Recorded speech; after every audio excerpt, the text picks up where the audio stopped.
За сайн байцгаана уу монголчуудаа, та бүхэнтэйгээ дахиад нэг бичлэгээр уулзж байна.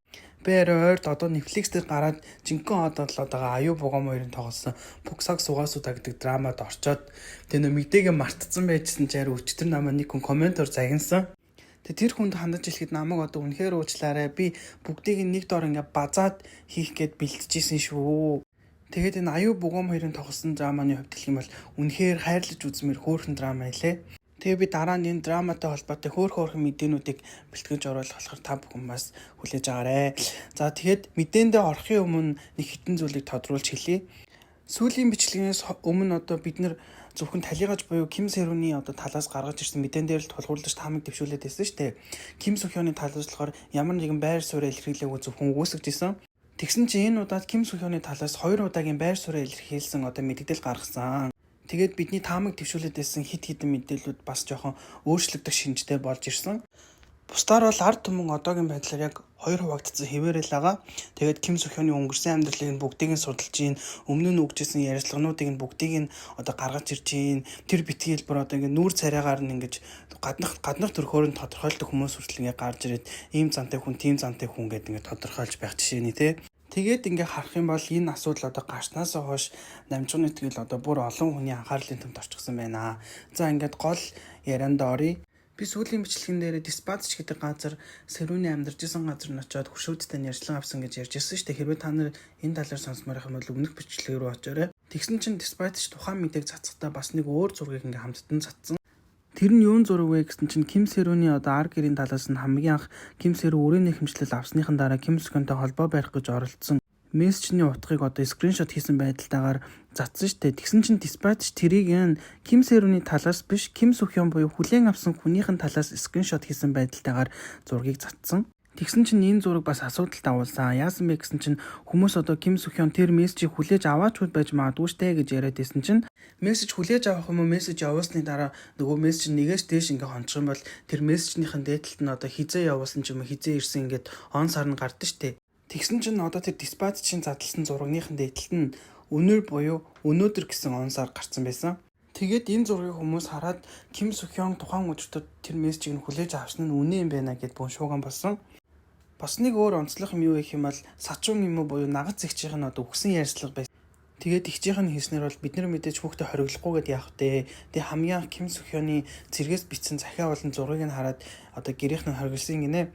Тэгээд ар гэрээс нь хориглосон чинь гэрлэлтийн яриа гарч ирсэн. Тэгээд гэрлэлтийн яриа гарч ирсэн болохоор зөвшөөрсөн гэсэн. Тэгээд бас ихчийн ярьцлаган дээрээ дурдахтаа тэднийг одоо машин болон гэртээ хөвчлэн болцдог байсан гэдгийг дурдсан. За ингээд явжод одоо нөгөө бөөн шууган болгоод гэсэн 700 саяын үр ямар үр вэ гэдг нь гарч ирсэн. Юун үр вэ гэсэн чинь одоо Ким Сэрүүн согтуугаар машин жолоодохын өмнө Netflix-ийн Саньян гэдэг драмад дүр бүтээгээд тэгээд тэрэн зураг авалтынхан үед явж исэн юм байна. Тэгээд тэр драма нь одоо Ким Сэрүүнээс болоод хохирол амсаад хамгийн анх Ким Сэрүүнээс 7 тэрбум воныг нэхэмжилсэн гинэ. Тэгээ яагаад 7 тэрбумыг нэхэмжилсэн бэ гэсэн чинь одоо Ким Сэрүүнээс болоод зохиолоо өөрчлөх шаардлагатай болсон. Тэгээ зохиолоо өөрчилж байгаа болохоор 2 сар нэмээд зураг авалт хийх шаардлагатай болсон. Тэгээ бас бус юмнуудыг ингээд нийлүүлээд 7 тэрбумыг хамгийн анх нэхэмжилсэн гинэ. Тэгээ 7 тэрбум мэд ч угсаа амар их мөнгө штэ. Би бол дэлхийд 7 тэрбум хүнтэй л гэж сонсч ирсэн юм байна. Тэгээд Ким Сэрүүн тэр 7 тэрбумыг төлөхт боломжгүй байсан болохоор тухайн киноны албан дээр очиод бүр өвдөг сөгдөд ингээ учир байдлаа хэлээд уучлах байсан гинэ. Тэгсэн чинь нөгөө багийн албаных нь одоо Ким Сэрүүнийг харж үзээд хамгийн ингээ багасгаж болохоор ингээ багасгасан нь 700 сая байсан юм байна. За одоо ингээ явж байгаад одоо хүмүүсийг алзуулсны Ким Сухёны талаас одоо мэдээлэл хийхээр болсон. Уг нь Ким Сухёны талаас бол одоо нөгөө тухайн мэдээллээ энэ 7 хоногт хийнэ гэж ярьж ирсэн. Тэгсэн чинь Ким Сухёны сэтгэл зүйн байдал одоо нэлийн хүнд байгаа гэсэн шалтгаанаар өнгөрсөн 14-ний өдөр яаралтай мэдээлэл хийсэн байгаа. За ингээд Ким Сухёны талаас юу гэж мэдээлэл хийснийг нь бүгдээр одоо ингээд гол гэсэн юмыг нь товчхон авч үзье. Ингэж мэдээлэл хийхээс өмнө одоо Ким Сухёны талаас өгөөсгсөн байр байдалтай байсан шүү дээ. Тэгсэн чинь одоо ингээд эцэст нь тэднийг үерхжижсэний хүлээн зөвшөөрсөн. Гэхдээ хүлээн зөвшөөрөхдөө Ким Сэрүүнийг насанд хүрээгүй байхад нь үерхсэн гэдгийг няцаагаад Ким Сэрүүнийг насанд хүрсэн байхад нь үерхсэн буюу 2019 оноос эхлээд 2020 оны намар хүртэл одоо тэдний үерхэл үргэлжилсэн гэж мэдээлэлтэй мэдэгдсэн. Мөн мэдээлэлтэй одоо Ким Сэрүүний хамгийн анх Ким Сухёнтой холбоо барихын тулд Instagram-ных сторид хийгээд устгасан зураг болон одоо Ким Сэрүүний гэрийнхний хамгийн анхны нотлох баримт болгож цацсан энэ хоёр зургийг 2020 оны өвөл адилхан нэг өдөр авахулсан зураг гэж тайлбар хийсэн. Тэгээд Ким Сэрүүний ар гэрийнхний одоо цацсан 2 дахь зурган дээр нь болохоор одоо Ким Сэрүүн Ким Сөхён тухайн зургийг ахуулахдаа 2019 оны 12 сарын 24-ний орой Крисмсийн өмнөх өдөр буюу Крисмс Ив тэмдэглэж байхдаа ахуулсан зураг гэж тайлбар хийсэн. Үүний дараа одоо Ким Сөхён цэвэрт байхдаа бичсэн гэдэг захиан дээрээ тайлбар хийхдээ одоо зүгээр Ким Сөхён ойр дотны хүмүүстэй бичиж илгээсэн захиануудын нэг нь байсан гэж тайлбар хийсэн. Тэгээ тухайн захиан дээр одоо Пүүшвта буюу Санжин энтергээ бичсэн байсныг болохоор одоо зүгээр дотны хүмүүстэй одоо илэрхийлсэн нэг илэрхийлэмжинд байсан гэж одоо тайлбар хийсэн. Тэгээд захиан дээр болохоор одоо Сэрүүнээ рүү гэдэг ингээ очлоо бичсэн байсан шүү дээ. Тэгсэн чинь тухайн одоо тэр хочин дээр тайлбар өгөхдөө болохоор 2016 оноос хойш интернетэд нээлтээр хэрэгжилж исэн хожижсэн зөвхөн 2 хүн хоорондоо ингээ хэрэгжилж исэн юм шигээр буруугаар ойлгогдсон гэж тайлбар хийсэн. За entertainment-ийн хувьд одоо entertainment-ийн Сэрүүнтэй холбоотой асуудал дээр болохоор ингэж тайлбар хийсэн. Ким Сэрүүнийг согтуугаар машин жолоодсныхын дараагаар үрийг нь одоо ингээд төлж өгсөн. Ким Сэрүүн үлдсэн хохирлоо одоо ингээд гарах боломжгүй байсныг харгалзаж үзээд 2023 оны 12 сард бүх хохирлыг нь барагдуулсан. Тэгээд энэ асуудал зөвхөн Ким Сэрүүн болон entertainment хоёрын хоорондын л асуудал байсан бөгөөд Ким Сөхёнтой одоо хувьяасан мөнгө зээлж өгч авалцаагүй гэдгийг одоо мэдгдсэн байгаа. Тэгээд Ким Сөхён хамгийн анх Ким Сэрүүнээс мессеж хүлээж аваад entertainment-аас болоод байгаа үйл явдлыг тодруулахад одоо entertainment нь хуулийн дагуу мэргэжилтний оролцоогүйгээр ямар нэгэн хариу бичихгүй байхыг одоо ингэ санал болгосон. Тэгээд эцэст нь одоо ингээ Ким Сэрүүнийг нас барахаас өмнө төлбөрийн асуудал одоо ингээ бүрэн шийдвэрлэгдсэн байсан гэж мэдээлсэн. За мэдэгдлийн гол юмнууд нь хэм бол нэг иймэрхүү юмнууд байсан. Тэгсэн чинь одоо мэдэгдэл ингээ энэ мэдэгдэл гарсны дараагаар хоёр талын ингээ яриа зурж байгаа юмнууд одоо хит гарч ирсэн. Тэр нь юу вэ гэм бол одоо Ким Сэрүүний нагацч хамгийн анх ярьцлагандаа ярихдаа Ким Сэрүүнтэй ингээ машин дотор нэг удаа явж байгаад Ким Сэрүүнээс өрнийхэн талаар асуусан чинь одоо ингээ 700 сая воныг нь Ким Сөхён өмнөөс нь төлж өгсөн гэд ярьж исэн гэж тэгсэн штэ.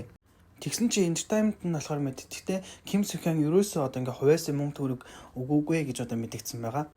Өөр нэг юм нэгсэн чи одоо үерхэл эхэлсэн одоо он сар нь одоо зүрсэн Ким Сэрүүний талаас болохоор 2015 оноос эхэлсэн гэсэн бол Ким Сөхёний талаас мэдэгдэл дээр 2019 оноос эхэлсэн гэж одоо мэдэгдсэн. Бас Ким Сөхёний гаргасан мэдэгдэл дээр нь одоо нэг логикийн алдаа гарсан гэж үзсэн. Тэр нь юу вэ гэм бол одоо энэ хэсэг та нар сайн сонсоорой. Ким Сөхёний талаас одоо мэдэгдэл дээр үерхэл нь одоо 19 оноос эхлээд 20 оны намар хүртэл үргэлжилсэн гэж яриад одоо хамгийн анхны тэр нотлох бариунд болгож цацсан гэдэг байгаа зургийг 2020 оны өвөл ахуулсан гэж мэдэгдэл хийсэн. Тэгсэн чинь хүмүүсийн одоо ингэ үзэж байгаа болохоор яриа нь юусэн ингэ таарахгүй байна. Яаж одоо 2020 оны намар үерхэл нь ингэ дуусчаад 2020 оны одоо өвөл нь ингэж хамт зураг даруулах юм бэ? Тэгээ бүр энэ Ким Сэрүүний ар гэрхэнтэй нийлээд одоо энэ нотлох бариунуудыг дэлгээд байгаа YouTube сувгаас одоо Ким Сөхён тандаж хэлгээд манай Солонгосын цаг агаар хавар 100 намар өвөл гэж байдаг болохоос чинийхэр бол одоо хавар 100 өвөл намар гэж байдаг болсон юм уу те гэд бүр тэгжилээ. Би бас анх энийг ингэ сонсчод гайхаад нэрээ юу лээ гэж бодсон. Google дээр ингэж дөрөв үйлрэлтэй харсныхан дараа нэрээ нэрээ логикийн алдаа гарсан мэт гэж нэрээ итгэсэн. За ингэж явж байгаад Ким Сэрүүний ар гэрийнхнийхэн талаас бас дахин нэгэн зураг дэлгэсэн. Тэгээд тухайн зургийг ингээ харах юм бол өвөл зураг авахулсан байдалтай хоёулаа ингээд өвлийн хүртэг өмөрсөн байсан. Тэгсэн чинь энэ зургийн одоо гол одоо онцлог юм нь юу хэмээл хүмүүсийн анхаарлыг татаад байгаа юм нь юу вэ хэмээл Ким Сөхёний өмөрсөн байгаа малгай байсан. Тэгээ яасан бэ гэсэн чинь хүмүүс ухаж байгаа тухайн малгайг одоо 2015 онд Японд өмсөд явж байгаа зургийг нь гаргаж ирсэн. Тэгээд бүр одоо энэ малгай нь 2016 онд гарсан малгай. Тэгтээ 2015 онд одоо Хёпжан буюу манайхаар одоо ингээд манай монголчууд бас ингээд одоо Instagram-ийнхаа одуудаа ингээ манай брендийг ингээ рекламадад өгөөч гэдэг ингээ явуулдаг штэ. Тэр шиг одоо одуудад тэгэж 2015 онд тараагдсан малгай болж таарсан. Тэгээд 2015 оны 11 сард онгоцны буудлын дээр өмсөө явж байгаа зургийг нь тэгээ 2016 оны нэг селкаг нь тэгээд 2017 оны 2 сард одоо өмссөн байгаа өмсөд хүнтэй хамт зураг авахулсан байгаа зургнуудыг туус ингэж гаргаж ирсэн. Тэгсэн чинь Ким Сөхёний талаас одоо ингээд тухайн зурган дээр 2 дахь мэдэгдлээ хийсэн. Юу гэж мэдэгдэл хийсэн бэ гэм бол тухайн зураг нь 2019 оны 12 сарын 14-ний үүрээр авахулсан зургаа гэсэн мэдэгдэл хийсэн. Тэгээд тухайн мэдэгдэл дээр болохоор одоо Ким Сэрүүний ээж сэтгэл санааг ингээ ойлгож байна. Үнэхээр одоо ингээ үрээ алдаад одоо ингээ нөхөж баршгүй ингээд ийм хохирол учирсан гэдгийг ингээ ойлгож байна. Тэгээд Ким Сэрүүний ар гэрхнээс нь одоо ингээд цаашдаа ингээд энэ хувийн мэдээллүүдийг артистийн хувийн мэдээллүүдийг ингээ битгий цацаач гэж хүссэн. Тэгэхээр дээрэс нь Ким Сэрүүний ээжтэй уулзах хүсэлтийг ингэж тавьсан.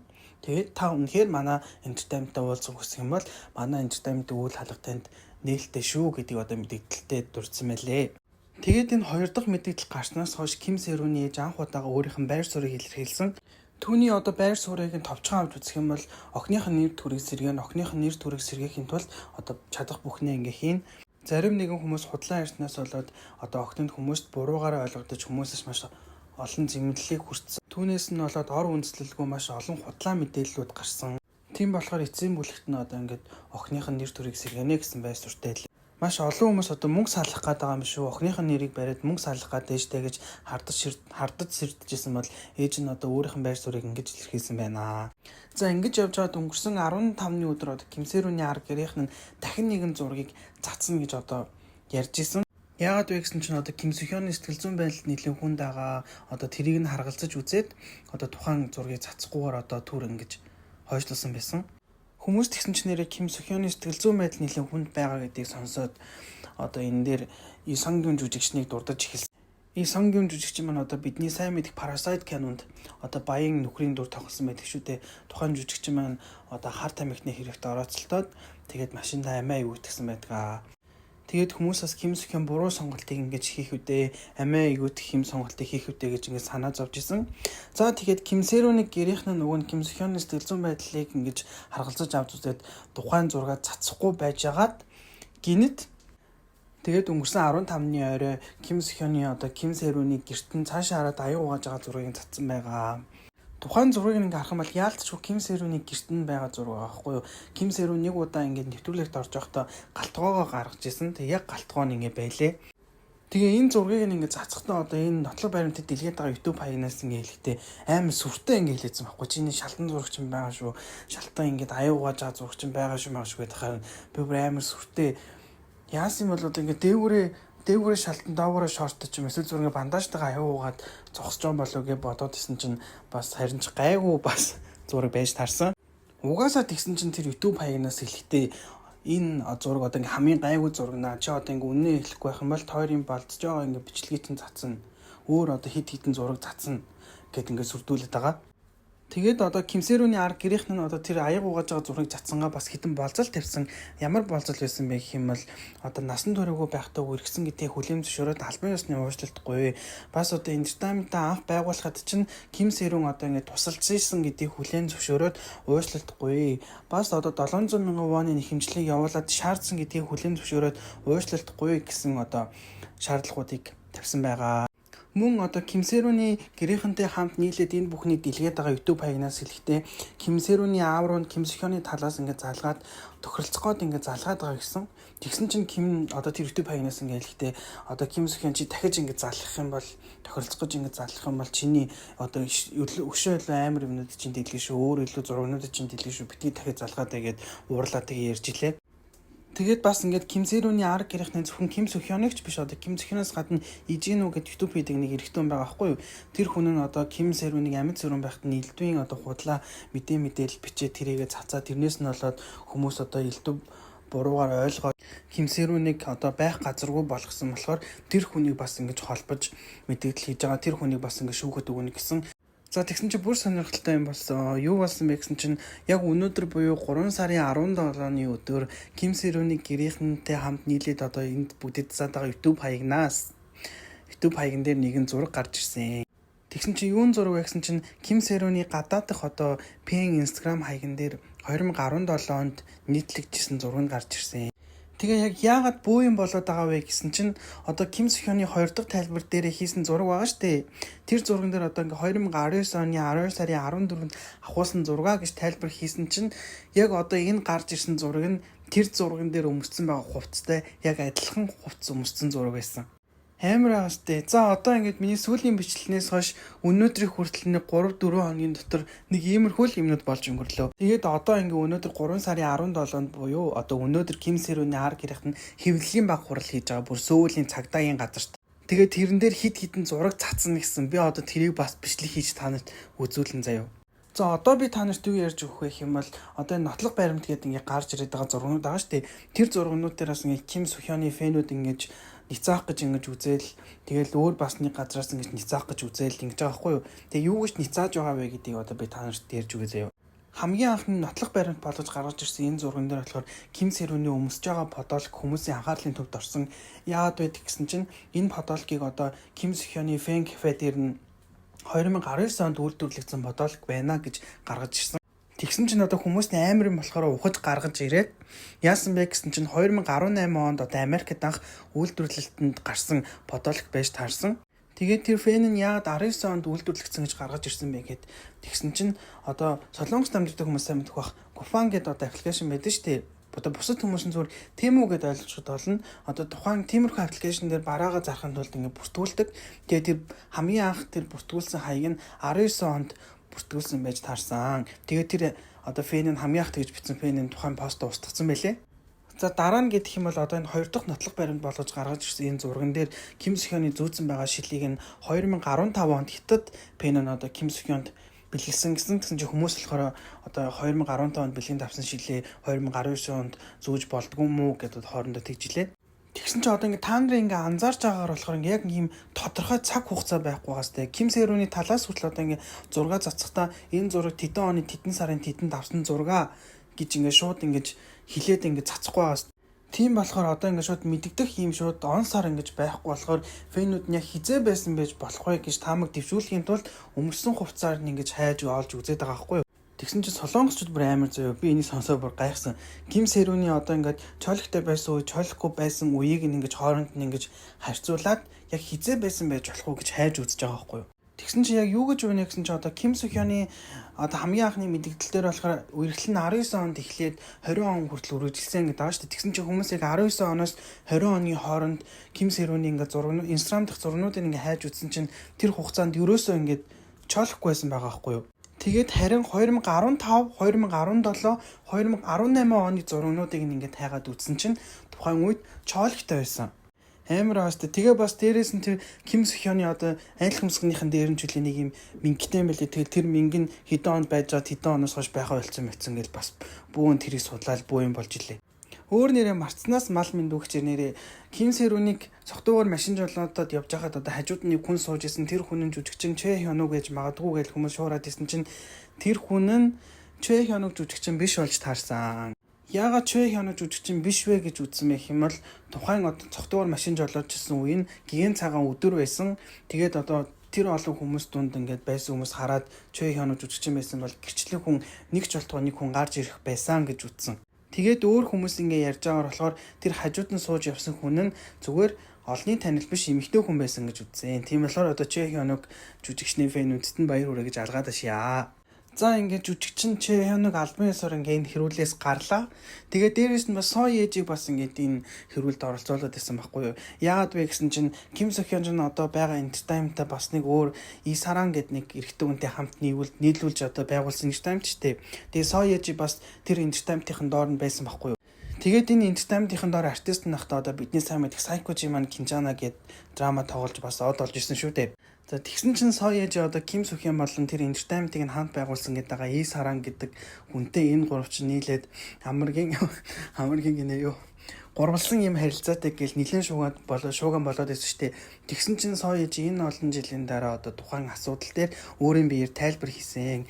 Ямар тайлбар хийсэн бэ гэдгсэн чинь Ким Сохён болон одоо Ким Сэрүүн энэ хоёрын хэрэг гарсан чинь дахин Сон Ежи сөхөгдөд гараад ирсэн. Тэгсэн чинь одоо нэг фэн нь одоо Сон Ежигээс асуугаад комент бичсэн байгаа хгүй энэ хэрэгт одоо та холбоотой гэдэг нь үнэн үү гэдгсэн чинь Сон Ежи Fan Cafe дээрээ тэрийг скриншот хийгээд би одоо амар залхаж байна. Би ч гэсэн хүн штэ одоо амар хэцүү байна. Би энэ хоёр хүнтэй ямар ч холбоогүй гэд өөрийн биеэр мэдээлэл хийсэн.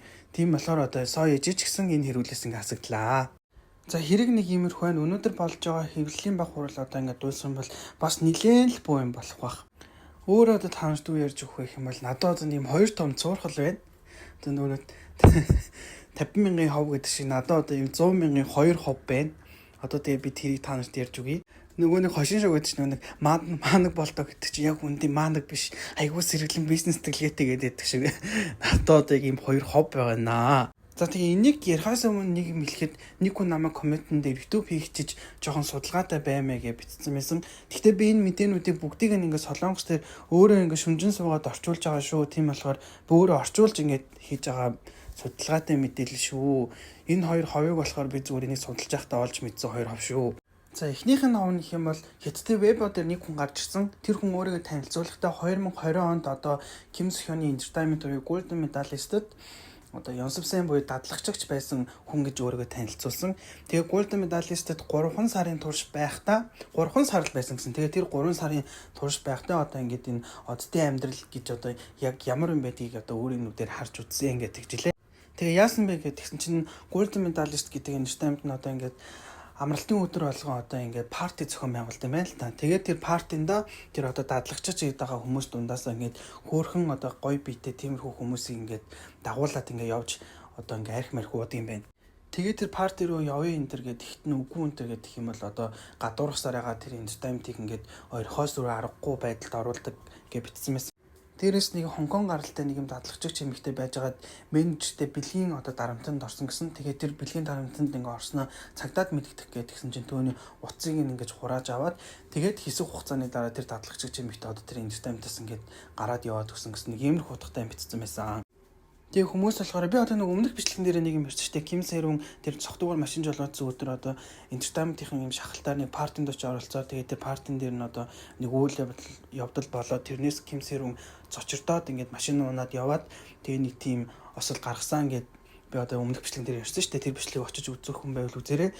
Тэгээд тэрийг одоо ингээд хүмүүс үнэн байж магадгүй юм шүү гэж ингээд хоорондоо зурхаад ингээд яриад байгаа байхгүй юу. Тэгээ хоёр дахь сургалтал нь юу гэх юм бол Сой ээжтэй холбоотой жүжигсэн Сой ээжтэй холбоотой сургалтаа. Тэр нь яасан бэ гэх юм бол нэг нэрээ нууцсан хүн гарч ирсэн. Тэр хүн өөрийгөө танилцуулахдаа одоо ингээд 4 жилийн өмнө энэ Golden Medalist гэдэг entertainment-д одоо ажиллаж исэн гэж өөрийгөө танилцуулсан. Тэгээ яг яасан бэ гэдгсэн чинь жүжигчин Сой ээжийн хувийн мэдээлэл одоо ингээд гадагшаа задарсан. Тэгээ тэрнээс болоод энэ хүн хэвгүй тангаада буюу ажилласаа ингээд халагдсан юм байна. Тэгээ тэр хүний бичснэр болох юм бол одоо ингээ Golden Medalist гэдэг энэ entertainment-ны Сой ээжийг бол ер нь жоох юм хэцүү байдалд оруулсан. Яагаад гэх юм бол одоо Сой ээжигээр мөнгө одоо хийж байгаа тэгээ сүултээ бамбаа болгож ингээ ашиглаад тэгээд одоо тэр Сой ээжигийн тэр гарсан тэр сургалтуудыг одоо entertainment дотроос ингэж гаргаад гадагшаа зохиогоод ингэж гадагшаа цацсан гэж бичсэн байсан. Тэгээ дээрэс нь Ким Сэрүүн ингээд баян өдрийн тэмдэглэл ингээд бичдэг. Тэгээ тэр өдрийн нэг юм ягаан өнгийн өдрийн тэмдэглэл явах хэвээр ар гэрийнх нь одоо тэр ягаан өнгийн тэмдрийг яаралтай олох шаардлагатай тэрэн дээр одоо бүх юм бичээстэй байж магадгүй гэж бичсэн байсан. За би ингээд таанарт амар том 2 хов ярьж өглөө шүү. Тэр чинь нэрээ Ким Сохёныг 13-ны одоо өнгөрсөн 13-ны өдөр одоо тэр G-Dragon-ы Гүдэ гэдэг нэвтрүүлэгт оролцоод гадаад руу явцсан гэд хүмүүс зураад илээ. Тэгээ энэс гадна Ким Сохён ч одоо 15 гаруй одоо брендийн нүүр царайгаар ингээд ажиллаж исэн чинь одоо ингээд эхнээсээ бүгдээрээ ингээд хамтран ажиллах гэрээгээ туслаад тэгээ ингээд зураг хүргэнд буулгах нь ингээд буулгаж байгаа юм бэлээ. Парадатын уг нь хамтарч ажиллаад удаагүй байсан юм хэлээ шүү дээ. Өнгөрсөн оны 12 сард ингээд хамтарч ажиллахаар болоо. Тэгээ 3 сарын дотор ингээд хамтарч ажиллахаа болж байгаа юм бэлээ. Тэгээд энэ зар сурчлагын хохирол гэх юм бол хамгийн доор хамгийн багада 2 тэрбумын өрөнд орно гэдэгжсэн. Тэгээд одоо энэ 4 сард одоо Disney-с хийж байгаа бас нэг драма нь гарна. Тэр драма нь хэрвээ хохиролтой болох юм бол тэрнээс илүү өрөнд орно гэж ярьж илээ. Одоо тэг энэ хэрэгээс ингээ харах юм бол тэр 700 саяын өөр мөр гэдээсэн тэр бүр ингээ үнэхээр мартагдаад тэр ярих шаардлагагүй болоо тэр ингээ шийдэгдсэн юм шиг байгаа юм. Тэгэд одоо ингээ харах юм бол Ким Сэрүүний гэрийнх нь насан туршиг байхад нь үргэлжсэн гэдгийг хүлээн зөвшөөрөөд албан ёсоор уучлалт гуйл гэсэн байр суурьтай байгаад байгаа. Ард иргэд болохоор битгий тохиролцоон түрээрээ гэдэг байгаа. Тэгээ зарим хүмүүс болохоор ингээ яагаад насан туршаагүй хүүхэдтэй үргэлжсэн гэдэг дээр ингээ дуурлаад байгааг ойлгохгүй байгаа юм шиг үлээ. Би тэгээ тэрийг яагаад ойлгохгүй байгааг нь би ингээ гайхаад байгаа байхгүй юу. Амарсан насан туршаагүй хүүхэдтэй үерхэн гэдэг чи өөрөө одоо гимт хэрэг шүү дээ. Насан туршаагүй хүүхэд чинь ганцаараа бие даа шийдвэр гаргаж чадахгүй. Тэгээ хин нэгний ятгалахад ороход илүү хурдан, хин нэгнэр толгоогоо угаалгахад илүү хурдан, биеэ хамгаалах чадваргүй. Тийм болохоор л тэр хүүхдээ чи одоо ингэ насанд хүрээгүй гэж тусад нь ингэ англиад байгаа шүү дээ. Цаг тэгээд нэг иймэрхүү миний бичлэгийг одоо сонссон бүх хүмүүстээ баярлалаа. Бас намайг ингээ магтаж битсэн хүмүүстээ бүгдэнд нь баярлалаа. Би тэр бүгдийг нь уншаад үнэхээр шүнжин доктороор унтаж чадахгүй ааж аргалах хэсгийг одоо ингээ бүгдийг нь ялгаруулж байгаа шүү. За ингээ бүгдээр 7 хоног сайхан өнгөрөөгөө дараагийн гоё бичлэгээр уулзцгаая түр баяртай.